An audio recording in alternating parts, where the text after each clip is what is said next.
अगर आपको भी ऐसा लगता है कि बैटरी कैपेसिटी टेस्टर से आप अपने बैटरी का सही कैपेसिटी निकाल पाओगे तो गलत हो आप। झूठ बोल रहा है।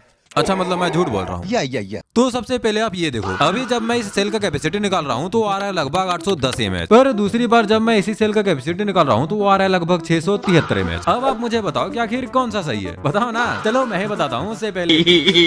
देखो यहाँ पर कैपेसिटी में डिफरेंस आ रहा है इस रजिस्टर की वजह से। इस मीटर के साथ हमें 7.5 ओम और 5 वॉट के दो रजिस्टर मिलते हैं जो की बैटरी को डिस्चार्ज करता है और फिर डिस्चार्ज करंट और टाइम को कैलकुलेट करके कैपेसिटी बताता है। अब फर्स्ट टाइम जब मैंने इस सेल को 3 वोल्ट पर डिस्चार्ज करके इसका कैपेसिटी निकाला था तब मैंने सिर्फ एक 7.5 ओम का रजिस्टर का यूज किया था। इस केस में रेजिस्टेंस ज्यादा होने की वजह से यहाँ पर करंट लगभग 0.5 एम्पियर के आसपास निकला, जिसकी वजह से वोल्टेज ड्रॉप भी कम हुआ और बैटरी सही से 3 वोल्ट तक डिस्चार्ज होकर के यहाँ पर कैपेसिटी बताया 810 mAh। लेकिन दूसरी बार मैंने दोनों रजिस्टर को पैरेलल में कनेक्ट किया जिसकी वजह से उसका रेजिस्टेंस हो गया 3.75 ओम। अब रेजिस्टेंस कम होने के कारण ये लगभग 1.1 एम्पियर करंट कंज्यूम करने लगा और ज्यादा करंट खींचने की वजह से यहाँ पर वोल्टेज ड्रॉप भी बहुत ज्यादा हुआ, जिससे सेल का वोल्टेज असली केमिकल कैपेसिटी खत्म होने से पहले 3 वोल्ट के कट ऑफ पर पहुंच गया। उसके बाद टेस्टर को लगा कि सेल पूरी तरीके से खाली हो चुकी है और उसने टेस्ट रोक दिया। इसी वजह से दूसरी बार हमें 670 mAh का अधूरा रीडिंग मिला। इसलिए अगर आपके पास 1000 से 1500 mAh का कोई सेल या फिर बैटरी है तो आप सिंगल रजिस्टर का ही यूज करके उसका कैपेसिटी निकालना, और अगर आपके पास 2200 से 2600 mAh का सेल है तो आप दोनों रजिस्टर को पहले में कनेक्ट करके कैपेसिटी निकाल सकते हो। लेकिन अगर आपको पूरा एक्यूरेट कैपेसिटी चाहिए तो आप एक ही रजिस्टर का यूज करना। बाकी ये बैटरी का कैपेसिटी सटीक बताता है, बस आपके पास ये होना चाहिए और इसे यूज करना आना चाहिए।